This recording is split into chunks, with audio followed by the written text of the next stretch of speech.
Hello, welcome, Patrick. It's good to sit down and talk to you. It's Likewise. always a pleasure. I before we get into anything, I did send out a tweet for people who would send in topics. And I guess just to start off, is there anything you want to jump into? Let's just get into it.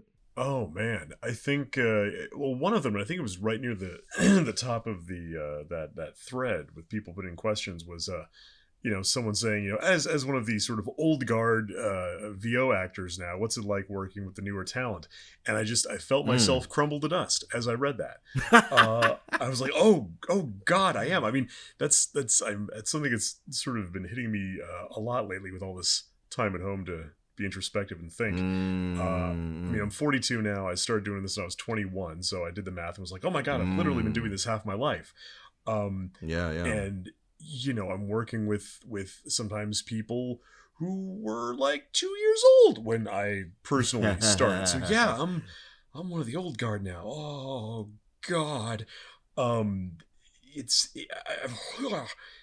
it's I'm just glad to still be here. I tell you, the longer I do this, the more I look at the people that are 10, 20 years older than me who've been doing it all this Sure, sure. time, and you think to yourself, man, especially living somewhere like LA where rent is just stupid, and even if you have a good month, a good couple Mm. months, it's either going to get evened out by a bad couple months, or you'll have some bill, or you'll just have to spend it on necessities anyway. Just the idea of working actors getting to Yeah. pay their bills with this, month after month, and somehow scrabble a life together out of it is just kind of mind blowing. It seems so audacious, like Mm-hmm.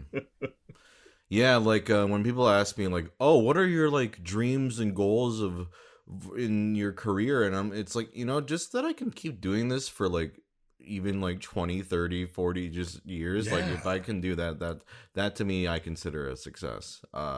It doesn't really matter. Yeah. You wake up and you do the math. You're like, oh, this is so cool. It's my job now. Oh crap, it's my job now. Mm, Oh god, that means I have to exactly. do it forever. It's not just this like fun side thing. It's and that's Sure, cool, sure. but also you realize, oh no, the monkey's paw. I got what I wanted. How do I keep it? Exactly. Now, for before we go into, because you had a topic, but forgive me for the fucking agonizing question, No, but give me a TLDR on you were a high school English teacher, I right? was. You said you got into this when you were 21. Yes. Uh, just real quick, just how did you kind of get into it, that whole spiel? The high school that my mom taught at would do, Ooh. instead of doing like most I think high school programs do, like a bunch of plays throughout the school year, they would put all their eggs into one basket and do one big blowout musical each year. And they Mm. would give tickets to all the teachers as sort of a thank you for not failing out your theater kids who have been zombies for the last 2 weeks before the show and we're in tech hell and everyone's just Sure. sleep deprived.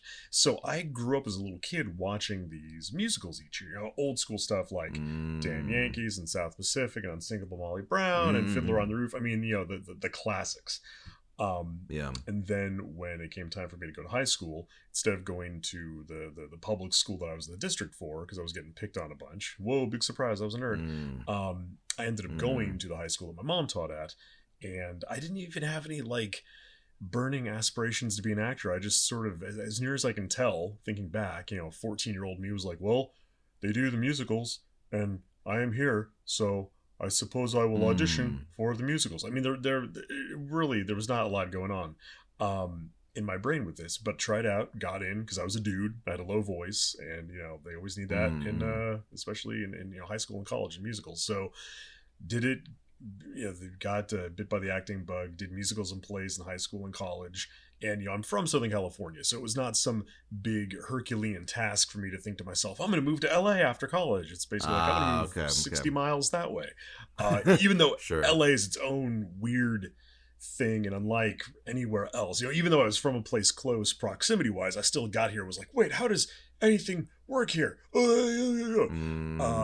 just Mm. thought it was going to be as easy as moving out to LA and like I'll be an actor, because I didn't know anything because I was 21. Not to say that 21-year-olds don't know anything, but Did you come out here for on screen or theater or or specifically voiceover? I came out here for on screen. I mean, I figured I'm already doing theater, and I Mm. guess I'll keep doing that. But mostly, it was I'm going to try my hand at the on screen thing, even though I had no experience at that, didn't know how to make any of that happen. And the lady Mm. that I'd been taking voice lessons with all throughout my teen years, into my early 20s, she was old school. She'd studied with Lee Strasberg back in the day, because this, of course, Wow. was in the 90s, and she was already old as hell. Sure, And she sure. said, you've got an interesting voice, because I've sounded like this since puberty. You should do voiceover on the side. And I thought, yeah, voiceover on the side. Why not? When I'm not busy with the on screen. Well, came out here, had never lived on my own, didn't know anything about anything. Spent a year and a Mm. half learning a bunch of life lessons, which was life kicking me in the teeth, basically, and being like, look what you learned. What have you learned? I'm like, thank you. um, Yeah, yeah. and voiceover ended up being where I had any measure of luck, and I thought to myself, well, if that's where I'm seeing some dividends on my efforts, and I sincerely enjoy it, hell, I'm just gonna pursue that. And every now Mm. and then I think to myself, like, oh, I've got the VO thing's working pretty well for me. Like, do I want to expand? Do I want to do on camera too? And I think to myself, the thought, pre-COVID, post-COVID, of having to dress up, drive all over town, sit in a room with 30 other schlubby dudes that kind of look like variants of myself, so we can Mm. fight over who gets to be waiter number 3. Like, it just, Yeah. that doesn't sound fun at all. So I think Yeah, I'm just yeah. gonna stay in my lane. I 100% agree with you. Like I have gone to my share of live action auditions and even a couple of callbacks, and it's some of the most miserable experiences I've ever had. Mhm, Like it fucking sucks. Like I would much rather record at home. yeah. Just hey, here's a thing, send it in, instead of I gotta go where and I gotta sit next. Yeah, like you said, sit next to people who look like me, and also the parts are never particular. I mean, they're okay, but they're Yeah, like yeah. nerd or the white guy, my main character's best You're friend. Like, right. oh boy, yeah, really, really engaging material. Okay, so did you and I promise we'll move on. Just I like hearing people's like how they got Yeah, started. yeah, I no think worries, people dude. get interested. So Yeah. like, did you have like representation like early on, or I did. I had no idea what I was doing. I took a bunch of voiceover classes, spent more money than I should have probably taking. And it mm, wasn't that taking classes is bad. Taking classes is great, but I took this one lady, she just had me take every class she offered. She had me take an audiobook class, which again is fine, but this was in the, mm, late 90s, early 2000s. So at the end of this audiobook class, she's like, "Oh, PS, all the audiobook work is being done in New York. Womp womp." I'm like, then why the hell did I take this damn class? Like, you could have led with that. sure, Made a yeah, demo, didn't know what to do with it. And after a year and a half of being out in LA, I remember it was about this time of year. Actually, it was a couple days after Christmas, and I was living in this crappy apartment in Westwood, because they're all crappy there, because the landlords know they've got everybody over a barrel and they don't need to like reinvest any of their profits into the buildings. So I'm living in sure, this crap apartment. All of my roommates are UCLA students, so they're at home with their families. I'm there alone working some crap job, because I would work all these crap jobs to leave my days open for auditions I didn't even know how to get. So what's the point there? And it's mm, cold, and the mm, wind is blowing through the cracks in the windows. And I remember putting socks on my hands for warmth. And I remember looking at mm. my hands and going, dude, F this. This sucks. It's been a year and a half. I'm like paying my rent with like those checks they used to send with your credit card statements. That's a bad idea. That's not wise. Mm, And I thought to myself, I'm not mm, having any fun. Like, I'm sad. I don't have friends. I'm broke. I'm going to go home. This wasn't what I wanted to do. So I trudged home, mm, the 60 miles to Riverside, sure, and ran into a dude that I knew at an audition for the Scarlet Pimpernel, which they were doing locally. Didn't book that, mm. because the older I got, the more they were able to find dudes that could actually dance. I can sing. I've got a low voice. That's an asset, but I cannot dance to save my life. I can learn choreography, but I'm not one Mm. of those people that can like stare at it and be like, okay, 5, 6, 7, 8. No, I'm like, Yeah, wait, yeah, that's yeah. your left foot.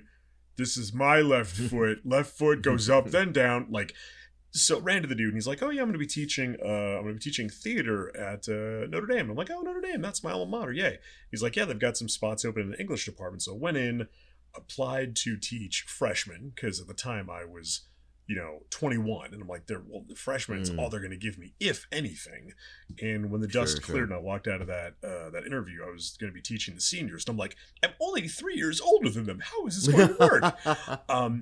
Thankfully, with a low voice and a beard, they didn't know until the end of that first year that I was basically their age. When one of my seniors, with about 2 weeks to go in the school year, is flipping through old yearbooks because I was also the yearbook advisor because I'd done yearbook myself, and he's looking through my senior year yearbook, and he's like, "Wait the fuck a second," and he does the math, and I'm like, "Okay, dude, like think about this. Like, let's be real smart here. Are you going to, like, 10 days away from graduation, you're gonna start sassing me now? Like, is that your grand ambition?" He's like, "No." I'm like, good. So we're in agreement. Taught high school for 2 years, all the while driving out to LA and doing voiceover as it came up. It would often be like, okay, school day ends at 2:30. I'm in the car by 3. Drive out there, do a couple hours. I mean, I wasn't booking like lead things or 4-hour things, or it's just a little bit of stuff. After 2 years of teaching high school, I'm like, this has been great. This has been valuable. I loved doing it, but I don't want to do this for the next 40 years. I want to go back to school myself. So I went back to UC Riverside, where I'd gone for undergrad degree in creative writing, and they just formed like a theater creative writing hybrid master's program.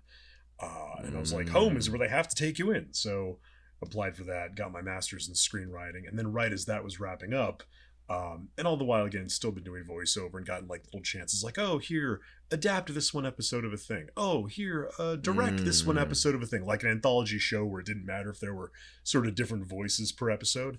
And then out of the clear blue, I got an offer to adapt and direct a 26 episode show myself. Oh, by the way, you have to start in 2 weeks. So for my last 2 quarters of grad school, just through luck of the draw, me being able to arrange my classes, do some independent study, and having some professors who were like, wait, you're getting paid to write? Okay, that's the goal. Let us help you facilitate this. I was able to cram all of my classes for those last 2 quarters into a single day's worth of like on campus stuff, and then direct the other 4 days. And then, when I was done with the grad program, just go straight into like full-time directing for the rest of that project. And then thankfully, knock on wood, when Geneon imploded and when Suncoast imploded back in the day, things got pretty lean, but been able just to do the writing. And what was that for a show? A harem comedy called Girls Bravo.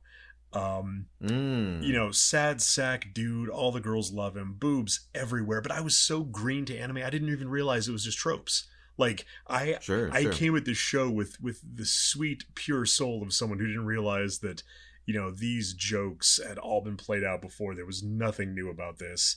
And also lucked out, had a great cast. I had, like Yuri Lowenthal and Stephanie Shea and Michelle Ruff and Liam O'Brien. And just, it's between me caring about the show and me just having, Haley's Comet of a cast for the thing, was able to do something with. And I still look back at it fondly because it was just so much damn fun. I was talking to a friend recently about this. They did like a harem sort of comedy writing themselves, and I was like, that seems like way more fun to me to write than like, I don't know, generic action anime. Oh yeah, I don't know, that to me personally, at least it's comedy, right? Yeah. And to land a 26 episode writing you, I'm just amazed you got a fucking teaching job at 21 at your high school. That's nuts. I did not know this. I had assumed it was, I don't know, when you were older than that. That's crazy. Shit. I had a couple things going for me. One being that it was a private school, so while they could require a teaching credential from people, they didn't. With the trade-off there being, and I think this really worked out in my favor, because I had friends who, especially out here, would get into a program where it was sort of an expedited master's degree in education and your teaching credential lumped into one, because at that point California was really hard up for teachers. So they busted their ass finishing that program, taught for 2 or 3 or 4 years and realized, oh no, I don't want to do this, and then it's like womp womp, what have I done with my time? Whereas I was able to try before you buy, so to speak. Got in there, Sure. did the 2 years, again, felt good about it, but then it was like, this isn't my life's vocation. Sure. I think being young, I think to a certain extent helped, because even though my students didn't realize how young I was, they certainly recognized in me someone that was young and that wasn't going to fall for their crap, because I was pulling that same crap way more recently than perhaps their older teachers. They didn't know I was only pulling it 3 years ago, but I was still young enough that a guy could be like, you know what, that's some bullshit, and you know it and I know it, so why don't we just not? And I called him, as stupid as it sounds, I had this senior English teacher myself who was kind of quirky, and one of his things is he would call everyone Mr. and Miss and then their last name. And I sort of cribbed from him some stuff I liked, and that was one of them, because it's this weird dynamic I find where, you have to call the teacher Mr. So-and-so or Mrs. So-and-so, and they're calling the student by the first name, and it's already this weird sort of inequality thing. But if you're saying like Mr. So-and-so, you're kind of being a jackass. Like, you're already holding them to a higher standard in how you're addressing them. And then when you point out the fact that they're being a jackass or not doing what they're supposed to do, they already feel like, oh, I need to fly right. You know what I mean? Yeah, for sure. I before I did any of what I'm doing now, my main employment was private tutor for English as a second language, and so I was also I was also in a position for many years where it was like, I'm a college kid, and I'm teaching, like, let's say a high school kid, but there has to be, like, you have to, I guess, one, be not authoritative, but you have to be like, okay, I know what I'm doing, but at the same time you want to be like, but I get what you're going through, right? I just went through this, like, I get that this shit's hard, or like that, high school, like, and so it's that sort of balancing act. You don't want to go too hard either way, but I think if you can balance both, that's like the perfect way to go about it. At least it was for me anyway, and in that situation. So sorry I'm sure you've said all this before, but now to go back to what you were going to bring up, you mentioned that someone said you were the old guard. What was the topic that they prompted? Just wondering what's like working with the newer talent. And what is that like? It's, what, when the newer talent is someone like you, specifically someone, it's amazing, because you're great and you've got an ear for it and you're such an asset. I appreciate that, dude. No, I'm not just blowing smoke. You've got the chops. It's it's weird. I feel like there's a lot more static and distraction now than there was before. I mean, I feel like when I was coming in about that time, it was a lot of folks who, it was theater folks who sort of lateraled their way into VO, or on camera people who were looking for something else. Everyone wanted to act, but no one had this laser focus of, I just want to be a voice actor. I only want to do this thing, which I feel a lot of times you get now from people who are fans, and they're coming from a fan point, which isn't necessarily a pejorative thing, but it's a different expectation and a different vibe. And then there's social media, which is, sort of peeing in the proverbial pool all the time. It's this weird thing, and I'm sort of glad that when I was coming into my early 20s, there wasn't a place for me to put my every thought. I mean, not that I am immune to posting jackass thoughts now at the ripe old age of 42, as anyone who follows me on social media is already aware of. But just the fact that I could sort of figure it out in peace and quiet and didn't have to worry about follower count or maintaining that illusion of I'm always working, or like how many Boothies have I posted this week, or do I have to post a picture of the effing Warner Brothers water tower for the 18th. I hate that so much. I turn to the grumpiest old bastard when people are like, guess where I'm working today? Well, that's the Warner Brothers water tower behind you, so I'm gonna go out on a limb and say Warner Brothers. Sure. You get your one. Yeah. But it works. I mean, if it didn't work, if it didn't somehow spark within, casting people who maybe are just working with blinders on, like, oh, hey, it's so-and-so, and they worked on this other thing, so we should hire them too. I mean, there's got to be some element of that actually works. I don't want to sound like I'm just crapping all over social media, because I know that you in particular are someone, I look at the stuff you do and I'm like, wow, he makes his own content, he does the thing, he knows how to engage. Like, I'm just sitting here like some pissy little Luddite throwing my bathwater out the window, be like, I don't understand the internet.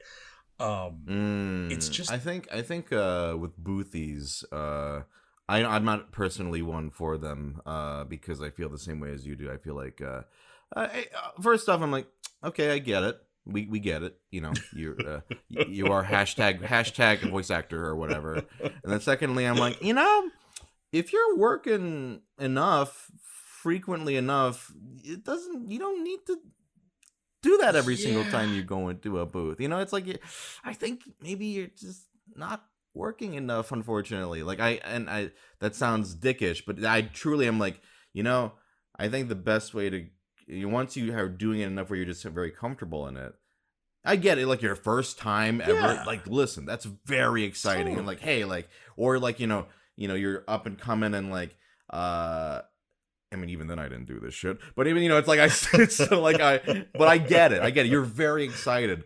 But then it gets to a point where it's like, okay, it's just less about just like, it's to show off, yeah, it's basically what it is. And it's a pissing contest. Whereas I think the voice actors that I tend to get along with best, or like personally like enjoy hanging out with, are a lot more chill about it. We're just like, just we can kind of just talk about other things, or it's not always like a it's your job, it's not your personality. Yeah, it's not your person. Exactly, that's a very good way of putting it. It's not your personality. It's interesting though that you mentioned like sort of the new generation of fans, because I was talking to a previous guest about this, and he was like kind of in the middle, where it was like he was a fan, but also was like, he was like, I feel, it was Matt Mercer. He was like, I felt like I'm kind of like in the middle, right? Yeah. Like still like, definitely like was working with like the older people, but I was like the closet nerd who like, I actually like this like anime stuff or whatever. Yeah. But then there's like people my age who we were on like the goddamn, voice acting forums, or like, or some equivalent of that, right? Just like, this is everything we want to be. We're just, a lot of them, maybe we don't want to admit it, but which is fine. But yeah, a lot of us were in that sort of camp, right? Of this is everything we've always wanted to do. We're fans of not just the material, but just the sort of the craft itself. Whereas I feel like a lot of old guard are like, I don't know, I just sort of stumped. My friend was an engineer, and I don't know, you said you wanted to voice a Japanimation, and I was like, sure. What the heck is that? Like, basically, like, that's basically how like a lot of, and then for us, it's like, this is everything I've ever wanted in my entire life. So I got the people that didn't know what anime was when they got into it, and then the people on the other end of the spectrum who are like, let me show you my Naruto tattoo. Yeah, I've been watching this from episode. I read the manga like from chapter 1. Like, I'm sure it's very. But to be fair, you've been a nerd. Just not necessarily, maybe not necessarily in the. Or were you a nerd in the anime space? I don't know. I'm curious. Like, I know you play a lot of games. And I'm wondering, did that start with just video games? Was that tabletop and anywhere, or what was your shit basically like? I tell you what, I was growing up. I was video games from 3 onward. I remember, and I'm not one of those people that has a lot of memories of childhood, but I remember my dad coming home one night with the Atari 2600, and that was it. I was always a gamer, always a reader, liked theater in high school. Here's the thing, like, coming up when I did, like, the internet existed, yeah, but it really wasn't the force for finding other like-minded people that it is now.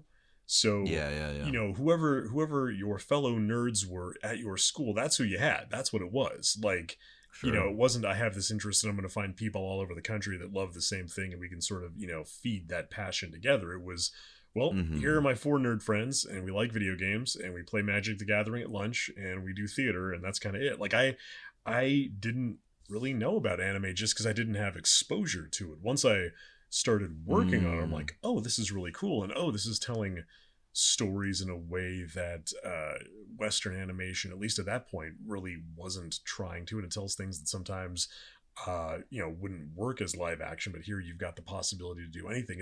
It's I came to really appreciate it. I try to there are advantages to being a fan, and there are disadvantages to being a fan, and there are advantages to being an actor that doesn't know anything about anime, and disadvantages. I try to walk that line in between and kind of get the best of both worlds as much as I can. I want to respect the thing, but I also want to be flexible and not feel like I'm hidebound, chained to what the original is doing, and I don't want to be like overly slavish, like, oh well, we have to have the honorifics and I mean, anyway, anyone who's looked at my script adaptation, if they're looking at the subtitles versus what I'm putting, they're probably getting that idea of like, I want to give people an equivalent experience without feeling like I just have to trot out the translation and make it feel very other and very foreign and very this is my own personal clubhouse. I'm going to gatekeep because I've made this my personality. Because I think in the same way that people can make the voice acting sort of plug that in lieu of personality, people can do that on the fan side too. It's like, okay, you like that thing, but what's your personality? Like, you can't just pick one interest and sort of make that your edifice of self. Well, I mean, I think what makes a good, localization is like sort of not just going for the straight translation, right? And I think a lot of people don't understand that, or at least don't agree, which that's fine. But for me, it's way more interesting if you can, let's say, either inject more personality or flavor into something, but still being true to what the original work is saying, but you can make it more like it can be its own thing and still be faithful. And I think for me, a good dub of something is where I go, okay, there was some fun here. They didn't just go for the boring, just literally what they're saying. Sort of route. And I find with like something like a Gretzko, for example, not to toot your horn, but I think it's a great script. Like and I think that's part of what makes it so fun to like act in that. It feels like instead of a script that is very sort of word one for one. I don't know. A Gretzko for me was like almost. It felt like recording like a Western animated thing to me in terms of the scripting. Like it was funny. It was and then as I watched it with a friend who had seen both the dub and the sub, and there were interesting differences, but the intent was always the same, which I admired quite a bit. It's fun when you can have something like that where it definitely is coming from the original language it was presented in, but I feel like there's always a way to make it feel to an English speaking audience like they're getting first crack. You know what I mean? It should never have this sort of air of apology of like, oh well, it started as something else and this isn't perfect, but we did the best we could, and it's sort of in a different language. Exactly. Like, yes. Like when it comes to live action dubbing, like it is never, with it being live action, it is never going to match the mouth the way it did in the original language, and they're always to a certain extent fighting a losing battle. But with something where it's animated, there's nothing that makes Japanese voices coming out of an animated mouth any more natural or right or proper or legitimate than English coming out of an animated mouth. So really, and yeah, there's going to be times where the animation isn't doing any favors, or the timing's a little weird, or you have to find ways to get around things that are specific to a script. But there's always a way to do it if you take the time and have the will on the scripting end or the schedule end, and that all turns into on the money end, in one respect or another, to do the thing. And it feels good when you figure it out. You're like, oh, that was one example I bring up is when I was working on Steins Gate with Michael Tatum, which I love that dub. I love that show. But at one point, he's trying to get some information, and Tatum's character talks to this dude who sells like pins and buttons on the street, and the character is black and obviously not, you know, Japanese, not a native citizen, native speaker. And in the original Japanese of the show, his character goes up to him and just spouts a bunch of English, and that's not going to work in English because he speaks English. He speaks it very well. So instead, and the payoff is the character's like, I speak Japanese. What are you doing? And so for ours, just to have that same sort of assumption or misunderstanding into the payoff was having him go up and be like, blah, blah, blah, you know, saying a bunch of like, you know, street slangy stuff. And then the character at the end of that, you know, little self-aware presentational moments like, sorry, I don't speak jive. Like, let's just talk to me like you would anybody else. So it's again, it's not the same exact thing the Japanese does, but it's that same setup, that same presumption based on someone's look or appearance. You know, the main character sort of has their ass hanging out by the end of that moment, and then they get down to business. Right. And I'm sure I see some stuff and like, man, the creativity in handling how to like, especially with characters that are like, oh, they're speaking not Japanese. I'm like, oh fuck, what are they gonna do for the? I don't envy the localizer who has to like figure this shit out, but they usually do a pretty good job, which always impresses me. Is there another topic on there you wanted to any other ones you wanted to cover? Yeah, somebody had a question talking about Grand Blue Fantasy, which we're both in. Sure. And they asked, what were the challenges involved in voicing Ladiva as me personally being a cis man, and what steps did I take to avoid falling into harmful stereotypes or cliches? Sure. I love voicing Ladiva. She is amazing. But I did realize, like, you know, this is going to be contentious for some people, and there's some people still to this day who are like, Patrick SEITZ voicing Ladiva, I'm not down. Like, just nothing personally, but I am not down with him as a cis man voicing this woman. But I think one thing that really helped is going into it. The folks I was working with on the client side, one of the gentlemen in particular was a member of the LGBT community, and not and I don't want to suggest in that sort of token kind of way that any one member of a larger group can speak for the group or sort of give the, you know, the general, you know, all forgiving thumbs up for that group. But sure, I think everyone would agree that when you you know, are dealing with characters who have been sort of maligned or gotten short shrift or played for laughs in the past, having someone with skin in the game and firsthand experience is really valuable and helpful. I mean, I found it valuable and helpful, and just getting to go in and have that conversation, it was a little scary because I'm a people pleaser. I'm not one to sort of draw a line in the sand or be contentious. And before I knew him, you know, going to that first session, I just said, hey, something effective, I just want to know what your guys' intentions are with this character to make sure we're on the same page and to do her justice and make sure we're not playing her for laughs. And they're like, oh yeah, no. And you know, we realized through having a quick chat before we got, you know, into establishing the voice that we were simpatico on that. We were of one mind, which is great because I've had it's something I wasn't credited in, but I was in another project playing a character where it kind of was for laughs, and they didn't tell me ahead of time. They just sort of sprung it on me when I got there, and that's uncomfortable because, again, people pleaser, you don't want to be like, well, I'm leaving, you know, money's burning already, and you're there and you're like, I guess we're just gonna roll with this, and y'all really should have told me beforehand because here we are. But okay, yeah. You know, and that was a different experience with and even with Ladiva. When you listen to the Japanese, it's played a little broader. There's a little more of an affectation there. It's played, dare I say, a little bit more for the laugh and the othering and the. I feel like.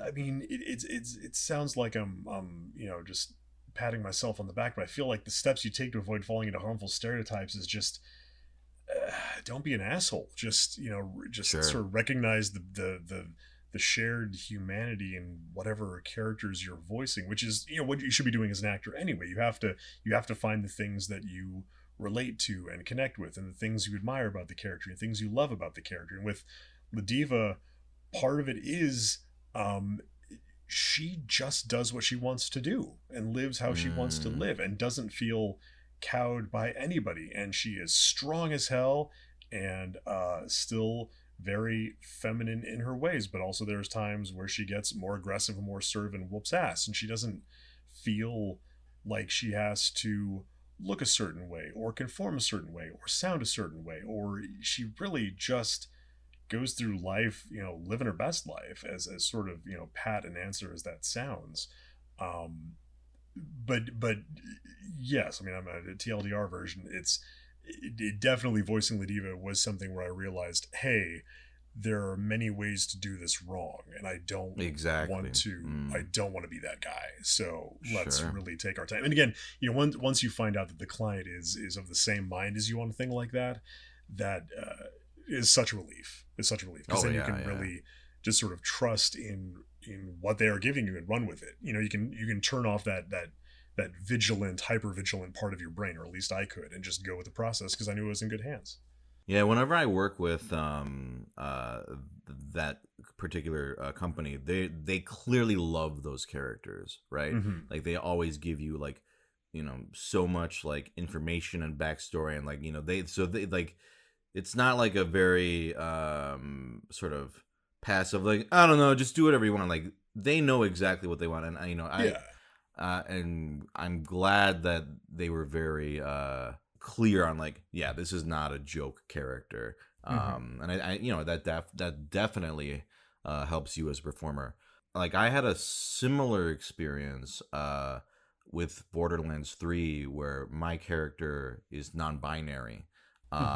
And I actually did not know that until I came in to record because the character had actually changed from original audition to that point.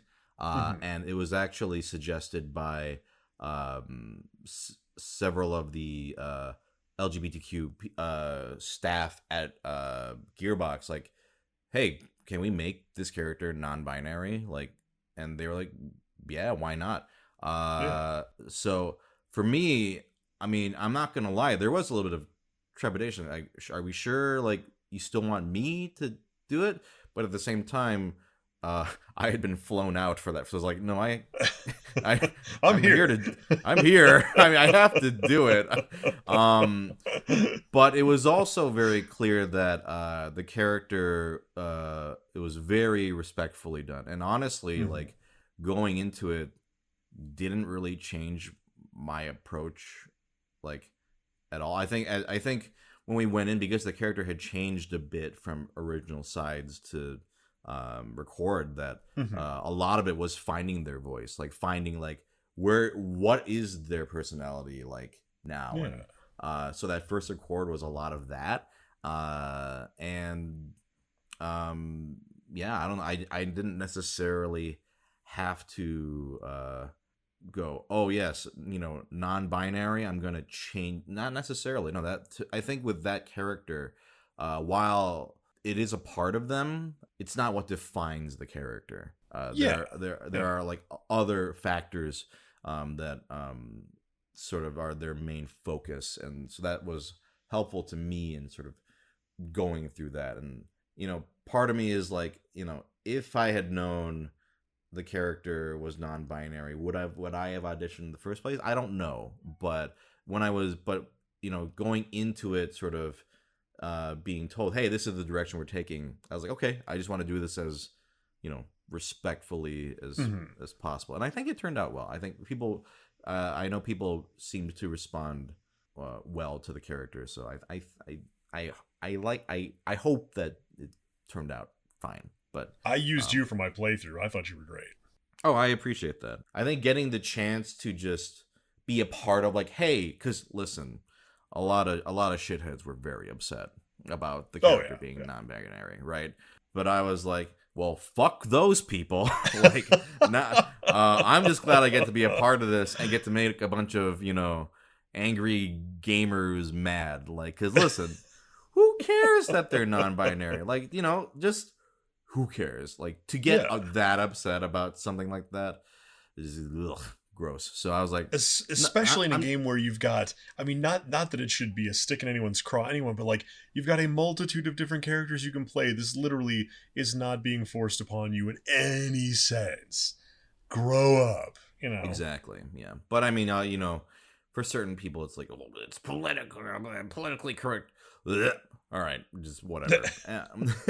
Anyway, now, is there any sort of topic or question that you want to just bring up? No, if there's not, no pressure. I've got shit we can talk about, but I'm just curious if there's anything that I always like to give the guests a chance if they'd like to bring in. I mean, I feel bad because I know this is a soapbox I've gotten on before, like at conventions and whatnot, but I feel like, especially sort of hooking back to that idea of like a new generation of people coming in and entering this whole, entertainment industry meat grinder.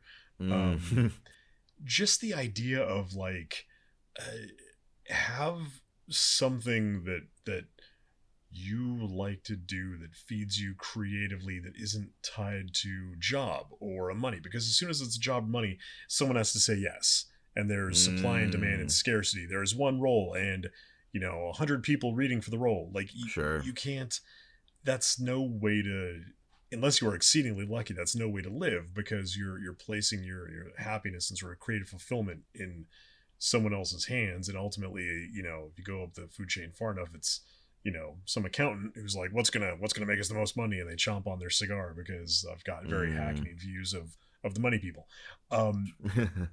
People will ask me like, hobbies, what do you have? And a lot of times I'm like, I don't have as many hobbies as I probably would if I weren't lucky enough to be working in a creative field, because so much of my time and energy is being used in a creative way, but it's being used on the clock. Sure. You know what I mean? If I were working some other job that had nothing to do with anything creatively, I probably would be doing a lot more creative stuff in my spare time as sort of a direct response to, the 9 to 5 ain't feeding my soul. So what am I going to do to scratch that itch? Right. Like whether it's, singing or writing or the visual arts or whatever, like, or even now, I mean, and I think, you personally been an amazing testament to this. If you have an idea for a thing, like, do it, make it, film it, stick it online. If it's good, people will respond. Like there's, if you build it, they will come, as I think you have shown in spades. Like I feel like a lot of and again, if you're doing a thing for money, that's a whole other conversation. But if you just want to like sing a song, put it online, do a drawing, put it online. Here's my work in progress. Here's my like time-lapse video of the art. Here's my, cool 2-minute skit idea. Like, there's nothing stopping you from creating the thing and putting it out there. And whether or not people respond to it is a whole other, kettle of fish. But people aren't muzzled anymore as far as what they want to do. Maybe you love painting miniatures. Paint a goddamn miniature. Film it up close. Show people all the cool stuff that you did that I could never do without getting eye strain. Like there's really nothing stopping people from putting it out there. If again, the thing is that they just want to do the thing and put it out into the world, or do the thing and don't show anybody. That's fine too. Just find a thing to do, because it sucks when you're starving yourself to death because somebody doesn't want to pay you. Like your fulfillment as a creative human being shouldn't ever have to be inextricably tied to your marketability.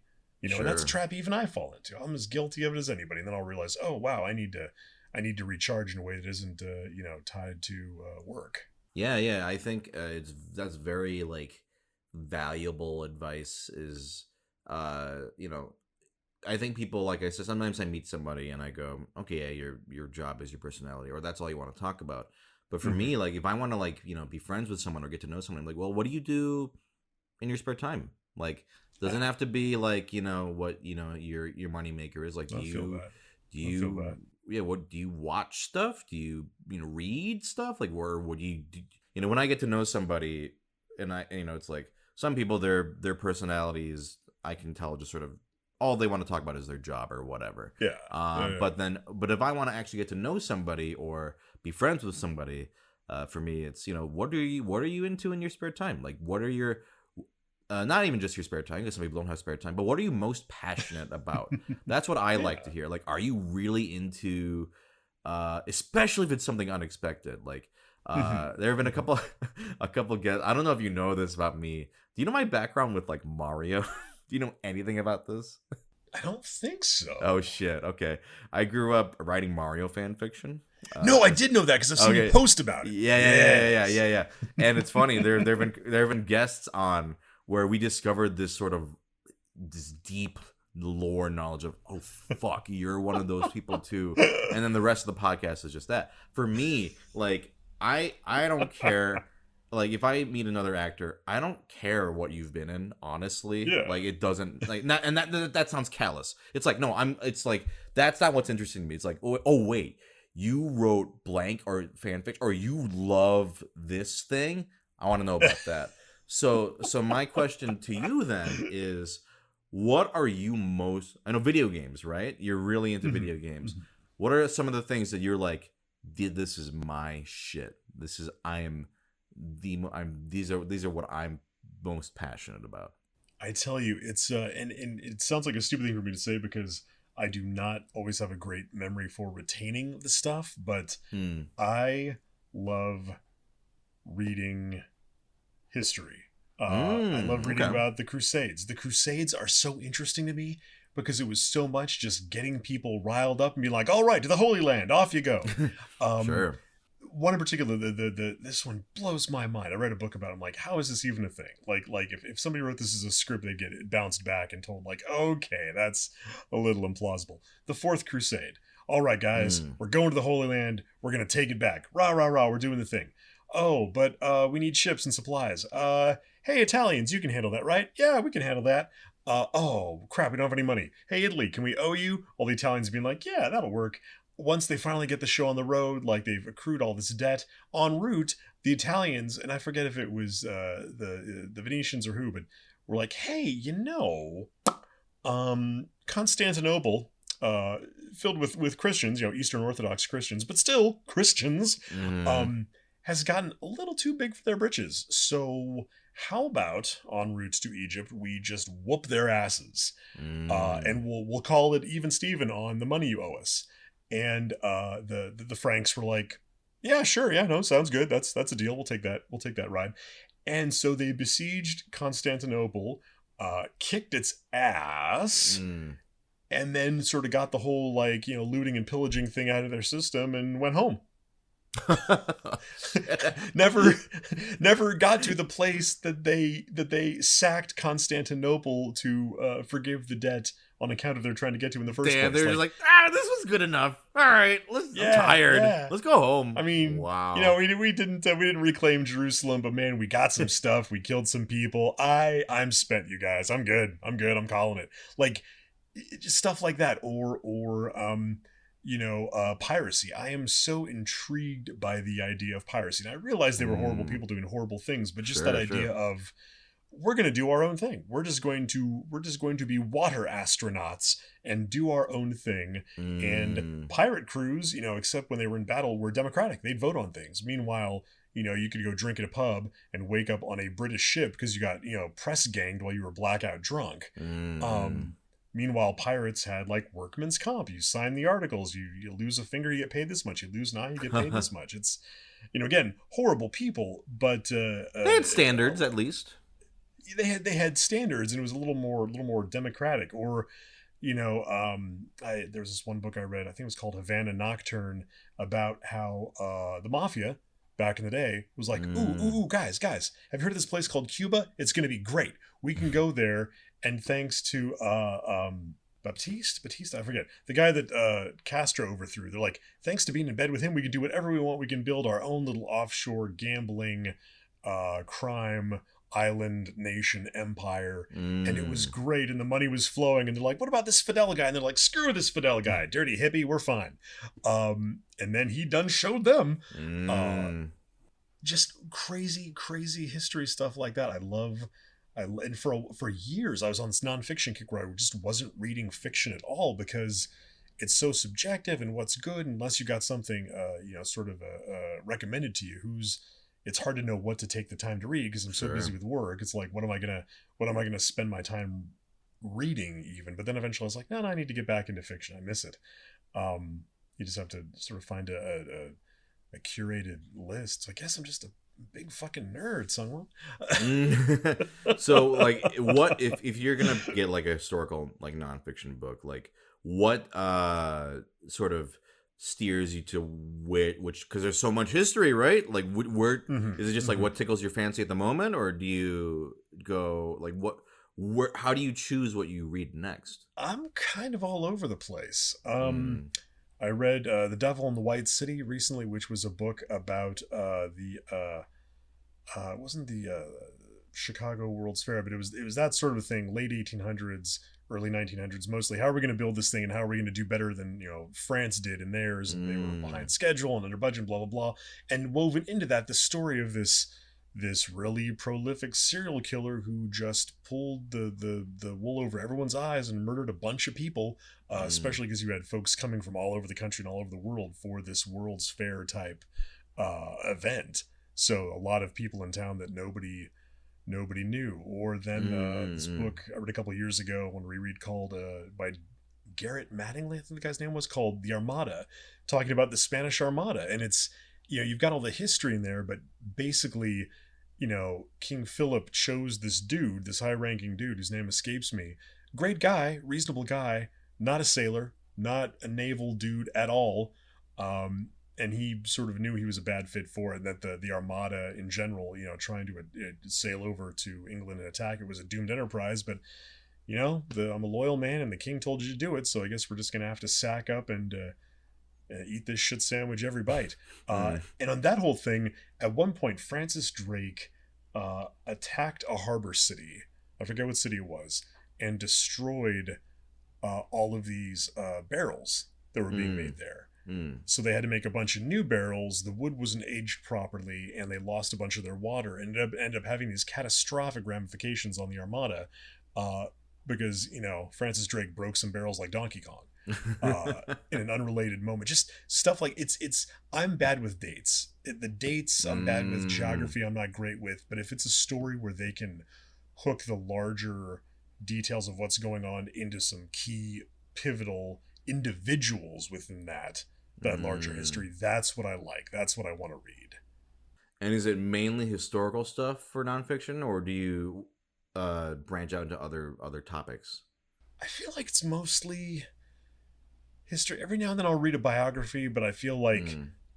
if I'm reading history the way I like it to be, it's basically a biography anyway, just Sure. with maybe less focus on one person and more weaving them as major players into the history itself. So Mm. same dealings as a biography, just a different focus or perspective, or sort of angle at it. And as far as fiction goes, I'm big into sci-fi and speculative fiction. I mean, back as an undergrad, that's what I wanted to write. I wanted to go to college and get a degree in fiction to write stuff like Richard Matheson and I Am Legend and Damon Knight and all the old school dudes that were also writing episodes for the Twilight Zone back in the day, Mm. like the OG guys. But this was back when Dave Eggers' heartbreaking work of Staggering Genius was all the rage, and everyone's like, "Oh, memoirist fiction, that's where it's at. We got to write this memoirist fiction." And I'm like, dudes, I am 20. I have nothing to talk about. I am Mm. I am a boring bland white kid who's never known privation, never gone anywhere, done anything, because I'm 20. Like, what do you want? So, um, and I feel like now that's come a lot more into its own. It's less sort of viewed down people's noses as genre fiction. Mm. Um, I just love it. I love world building. I've been slow to get into fantasy because I feel like the tropes there get in the way a lot. Like, I don't need to Mm. read a 1,000-page book. Give me a really compelling book that's 300 pages. That's fine. That's fine. Yeah, Like, yeah. I really don't see the value in book by the pound mentality, and I feel like that gets into fantasy more than sci-fi. I mean, the sci-fi dudes back in the day, like Philip K. Dick, where he just would like eat a handful of amphetamines and stay up 3 days and had to write nonstop because he had 5 ex-wives and 7 kids and had to pay the bills. Like, I get that. Mm. It never felt. It felt like writing all the time as necessity, and it would be, I'm going to write 100 hours straight over the course of 8 different stories. Not, I'm going to write 100 hours straight, and that is 1/20th of my single book.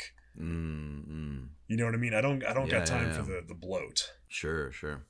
Uh, you say that, and I'm immediately like, well, first off, I'm like, man, I should read more. There was a period where I'm gonna be honest, nonfiction, unless it was like a topic I was super interested in. I was always more of a fiction reading guy. But man, these days, if I'm being honest, it's all manga these days because it's got pictures. Even though there was a period. Manga. Oh, you can't do manga. Interesting. Why is that? You know what it is? And it's manga and comics alike. I can read them, but I feel like I am so hooked into words more than visuals that I don't appreciate everything that's in the page in front of me. I breeze through them. I haven't absorbed everything. I feel like they're almost wasted on me. And I feel bad about it. Like, I don't feel like, oh, I'm too good for them, blah, blah, they're pictures. Like, no, they're amazing and great. I just feel like I'm missing all of this nuance and all of these details because my eyeballs want to go straight to the words. Sure. No, I definitely know where you're coming from, because there is some, let's say there's a manga where like the art is like gorgeous, but the writing isn't great. I'm with you where I'm like, yeah, no, this isn't for me. Like, for me, it's the words have, like, the writing first and foremost has to be solid. I don't care how like beautiful it looks. If it's both, it can be great. Now, I was just gonna say, well, first off, man, having a hobby where you can like learn cool historical things that aren't related to fucking weeb shit sounds so nice. Yeah. At the same time, I'm gonna give you some recommendations for some anime that I think you may enjoy. Actually, if you're someone who likes, even though I know, speaking of like, no, you're not gonna have the time for this, but I will say, if you're somebody who likes, because what sort of started this for me was, you say you're kind of getting into fantasy because you like that sort of like events but you don't like but you like that angle anyway. Have you ever seen Legend of the Galactic Heroes, the original show? I have not. Okay. Well, I mean, I'm sure the reboot is also good. I believe we're also both in that, so I'm gonna say, yeah, it's great. I was gonna say we're in that. Yeah. I've only seen the original, which is like, it's a hard sell because it's like what, like 100+ episodes. But it's on High Dive. It's on something, I forget, one of the many sites out there. But it is a show that is I started thinking almost like as an obligation, like, okay, this is one of those things everyone says is good. This looks really boring. Let's just see what. And I was immediately engrossed. It is a show that is like, it has like thousands of years of history between like these two sides of two space governments or whatever. And there are literally, I think, 2 episodes in the show where it's a character watching a documentary of the history of the two like nations. Like, and I kid you not, it is, first off, extremely well written, but it also kind of treats its events as like a historian, like sort of telling you these events, like like they'll do these things, like these great things, like, little did this character know that this would be the last time they would ever meet. It's like, what? It's the first time. It's like the impassiveness of the narrator, just like, but you're, as a viewer, you're like, what do you mean? Like, it has. What's going to happen? Yeah, I always describe it as like, it's what Game of Thrones, the show, wishes it was. Because to me, like, I enjoyed Game of Thrones, and then after a certain point, I dropped off because I don't know, just too much rape, and I was like, okay, this is enough. I don't care anymore. That's fair. Yeah, that's fair. And it also started getting bad. Like, so it was like a culmination of both. I don't know. Did you ever watch Game of Thrones at all? I got all the way through it. It was one of those things where I watched some of and then took a hiatus. I was never up to date, and then just to be contrary, we got caught up right as the final episode was coming because we knew people would be screaming about it, all caps everywhere, as soon as it aired. So we thought, if ever there's going to be a time for us to watch it and get caught up, and it I don't even know what happened. It was not great. I'm glad I jumped ship then. I think I jumped off like 4 or 5. Something. There were like it was the season with Pedro Pascal. I forget, is that 4 or 5? Whatever. You made the right call. Yeah, it was like, this is getting rough, and I feel like they're running out of material. Anyway, it was like the Ramsey Bolton torture hour. I was like, I don't care about this. Like, who cares?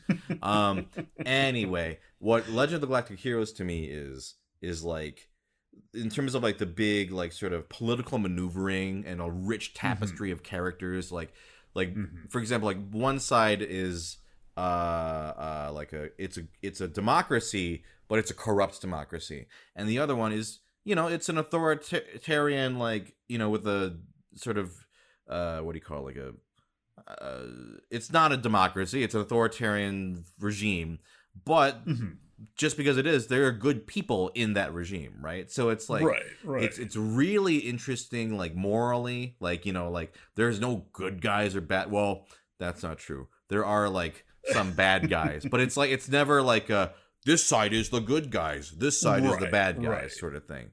There's evil. Automatic. Yeah, there's evil people on both sides, good people on both sides, and just the amount of detail within that show as a whole is just astounding.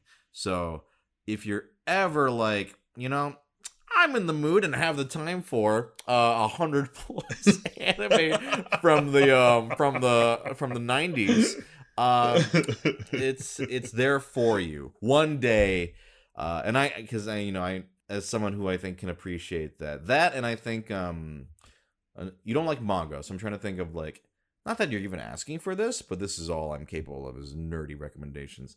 I'll take it gladly. I will say, I don't know if you've heard of Vinland Saga.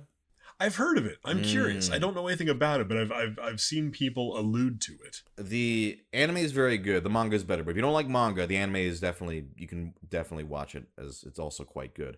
It's a historical drama about the Vikings. Nice. And not all the characters, but a lot of the characters are directly taken from history, and it's his creative spin on exactly what happened, but a lot of it is actually based on historical events. I like that. Really well written, really great characters. So that's another one just off the top of my head. I was like,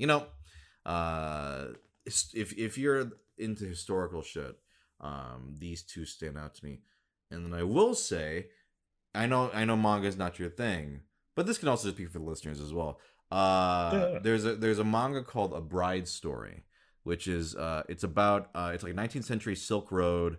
It's like a 19th century Silk Road slice of life manga, where it's about like a bride coming into a family, and then it just focuses on different families in that period.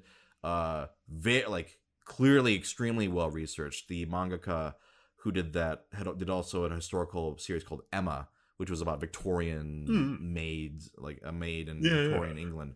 But it's like the reason why I think of this is like, she is someone who slavishly loves reading historical stuff for not only as research, but that's just what she likes to do as a hobby.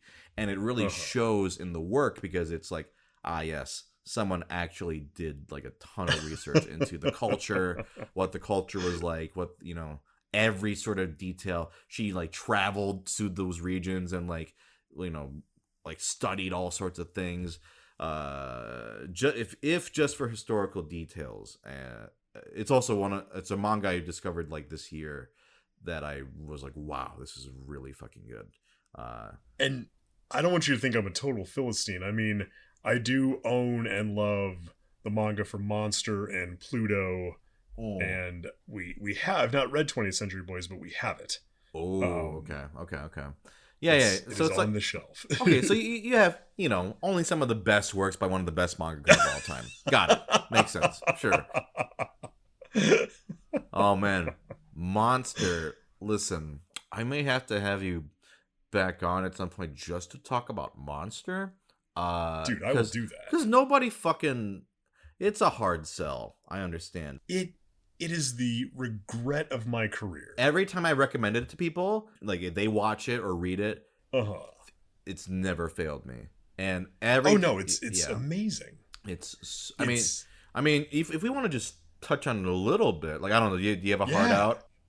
No, Okay, it's let's talk talk a about little bit Monster of till the sun goes down. let's talk a little bit about Monster, because for Yeah. me, I watched it. This was like maybe early college, or maybe even probably early college, and it just completely wowed me. Like I was like, it elevate, like, you know, I loved anime at that point, but just the sort of level of adult storytelling, mature themes, I was like, oh my god, this is incredible. And then, but nobody's watching this or cares, except, you know, the people who are like really into it, like I am, like anime Yeah. or whatever.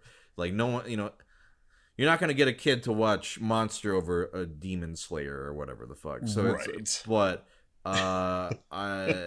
Urasawa's work to me is just, you know, best of the best.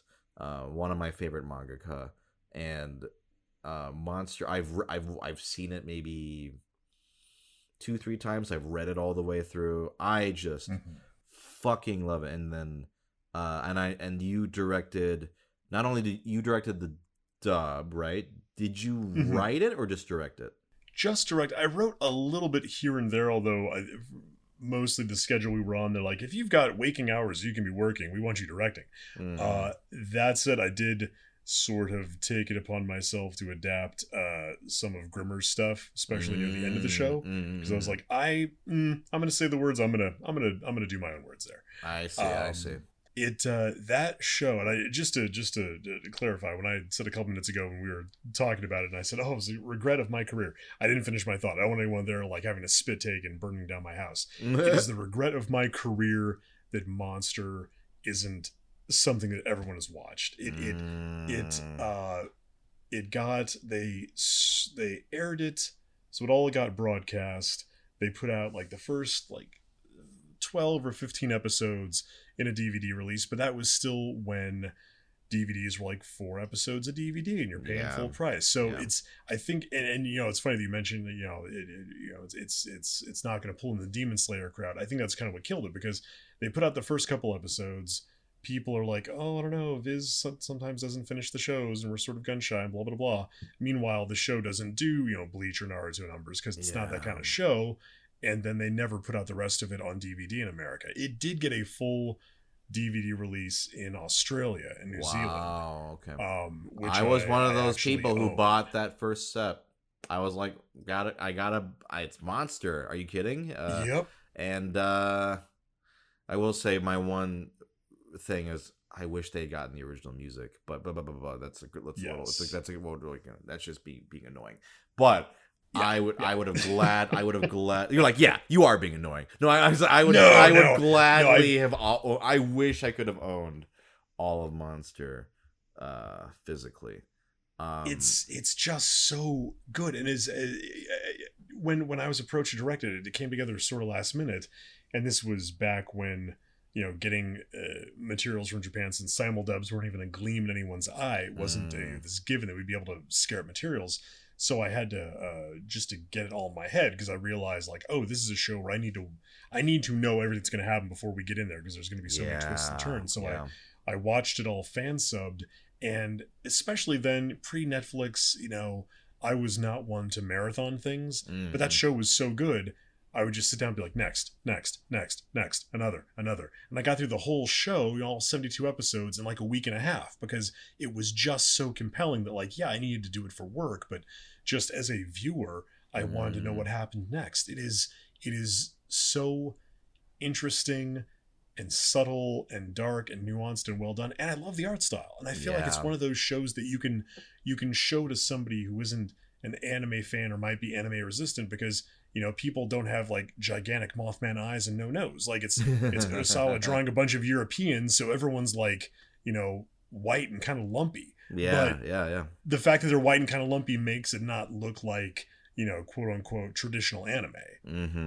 You know, I feel like it's something you can show to somebody and be like, here, it's this really cool story. It happens to be animated, but there's no bar to entry as far as the tropes or the art style. Or it really is sort of universal, and it's so God, it's good. It's so good. I mean, I got to meet Urasawa the year before last. He was doing that an exhibit. exhibition. Yeah, Yeah, yeah. I went to that. At the Yeah, different. yeah.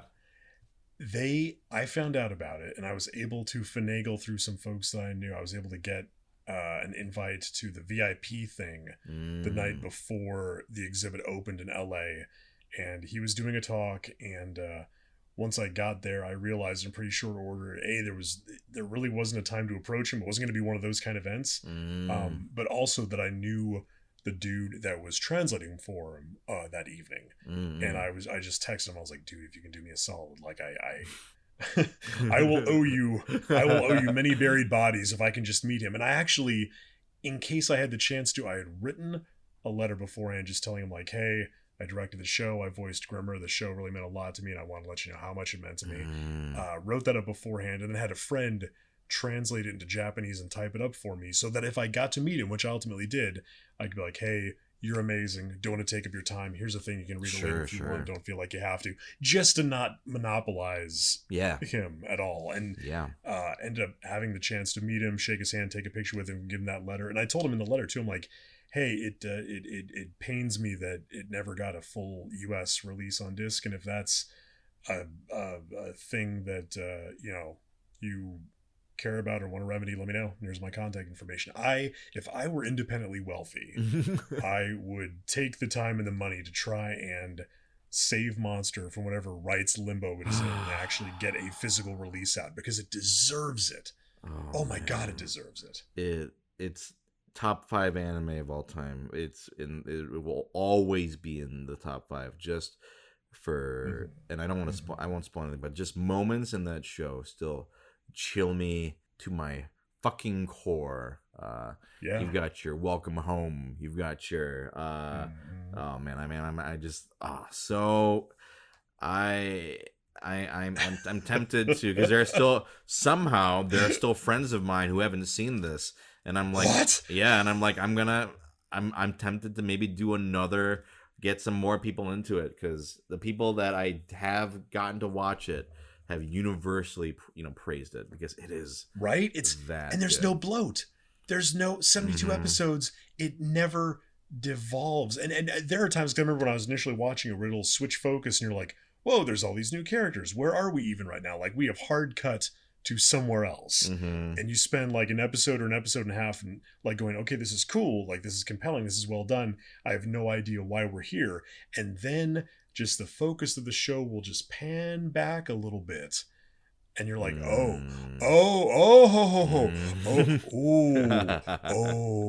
okay, yeah, no, it's and I think it speaks to that fact that like anime and manga can stand toe to toe with any of these other, sort of traditionally thought of as being higher art or more respected or blah, whatever you want to call it. People, sort of up their own butt about being gatekeepy about storytelling and art. Like it can do just as good a job as any of that. Yeah, when they were saying we're gonna do an HBO live action, I was like, why? Why do you need to do that? This is already like basically like a live, like the equivalent of like an animated live action. Like what are you gonna make better about this? It's already like for me in its perfect form. And that exhibit was just incredible. Like, wasn't it? Yeah. Oh my God, getting to see, and it was funny. I went there with a friend, and I was like, wait, you haven't seen Monster? I was like, okay, first off, don't look at any of this section. Like, don't look at it, because I knew ignore that wall. Ignore that whole wall. I kid you not, because he loved like Yawara and like Pluto and 20th Century Boys, and I was like, you haven't seen Monster? And I kid you not, I was like, okay, after this, we're going to your place. We're watching Monster. And we did, and then he watched the whole thing and loved it. And it's funny, he was like, you and I, we are Grimmer and Lunge. And I was like, me being the Lunge, him being the Grimmer, and I was like, yeah, that tracks. Yeah, that's about right.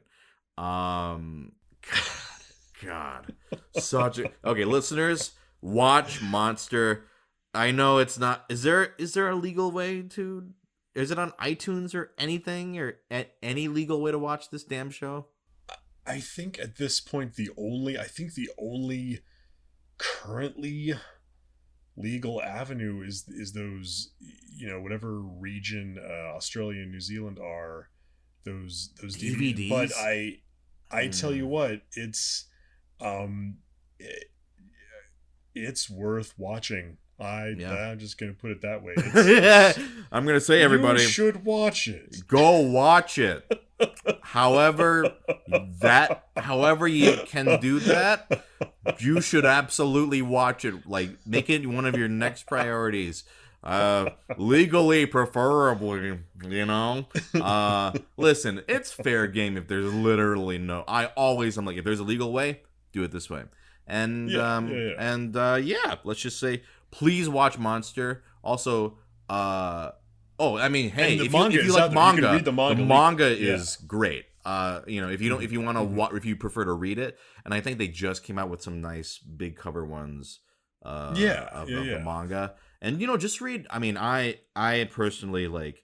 Anytime Urasawa stuff comes out, I buy it. So I have all of 20th Century Boys, all of Pluto. I just got Mujirushi and his new Sneeze collection. Like I eat that shit up. I highly recommend, if you like manga, that is absolutely there, and Monster as well, in English, legally.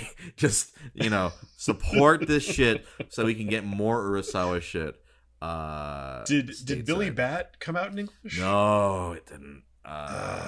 We're still hoping.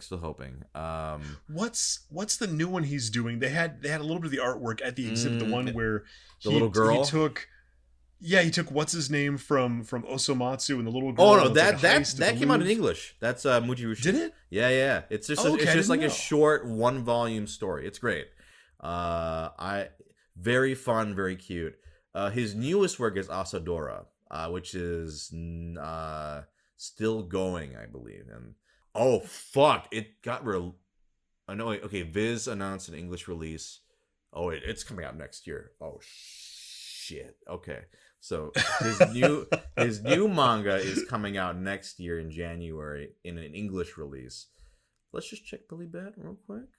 I don't think, unfortunately, no. Yeah, no English for Billy Bat, but I'm just like, listen, anytime I can recommend Urasawa to people. Oh yeah. Please read and watch his stuff. It's so good. You know what blows my mind about Urasawa? What's up? When he had the VIP thing, part of it was he had his guitar and he had like a looping pedal, and he would start a song. And then once the song was looping, he would go over to like an overhead projector, like in old school math class, bang out an amazing drawing. Somebody narrated some lyrics in English, and then after he banged out this amazing drawing, he would go back and like finish the song, take it off loop and finish the song. It blows my mind. It just blows my mind. This dude is just an amazing like galaxy brain mangaka, but there's that part of him just wants to be a folk singer. Like, man, how funny the world is that like you are top of your game, head and shoulders in this one thing, but then you're like, but I kind of want to be doing this other thing right now. Like, and that's fine. That's your pejorative. That's your prerogative. But it's just, it's funny how our brains are wired to want more and want different things, Yeah. So much talent in that man. My God. Yeah. I know. I mean, I think he still loves manga for sure, but like he clearly like I highly recommend you're an Urasawa fan. His new they put out a short story collection called Sneeze in English, and it's just a bunch of random like this is from this magazine and this like very short snippets, and it's an anthology, so it's not like every story is gonna be amazing, but hey, it's fucking Urasawa short story, so it's worth having. But in a lot of it, it's a lot of like autobiographical. Like, this is me when I visited. I think one of them is like when he visited America, and just like or there's another short story where it's about like a musician. Actually, the guy who's the namesake for the protagonist in 20th Century Boys. in his autobiographical stuff, and that you really get a sense of his love for music. And then, listen, you own 20th Century Boys? Sit down and read it sometime, because you will truly see his love for music in that as well. In fact, I'm sure the main character in that probably a lot of that is based off young Urasawa. Now that considering how much he loves the guitar and music and that sort of thing. Oh man, and also just that exhibit had his childhood notebook drawings. It was man. As soon as I heard that was a thing, I was like, I'm going there. I have to go there, and it did not disappoint. Yeah. God. Yeah. Go Urasawa, everyone. Go watch and read it. Well, I think that's a good place to end on. Where can people find you? Oh man, I'm on Twitter. I am just pulling up to make sure I get it right because I always get it wrong. I'm SEITZ Unseen with a little underscore on Twitter. Similarly on Instagram, although I forget to post there because I'm an old. Those are the biggies. I like Twitter because I can be like, stupid dad joke, peace out, bye. Like, it really is sort of wired to my like stupid pithy short thing and then disengage kind of. You've got some good tweets, and I think recently you tweeted a Roberto related tweet. Yes. And I was like, yes. Man, yo, props to you, man. I was one of the 10 people that understood the reference, but like, yo, I respect that. It is my goal. I don't have the software or the chops, but I've wanted ever since I directed Monster to make a Wake Me Up Before You Go AMV to Monster with Roberto specifically. I've got even a couple specific shots in mind to line up with the song. I just haven't had the time or the wherewithal, but that's one of those where I thought to myself, I'm at least going to put it out there in conceptual form because somebody will see that there's value in that. And I'm glad it was you. I saw that there was value in it for sure, and I hope one day you make that video. I hope so too. We need more Monster AMVs anyway. We really do. Dude, thank you so much for sitting down to talk. This has been great. Always a pleasure, this has been super fun, dude. Let's do this again. No, yeah, for sure.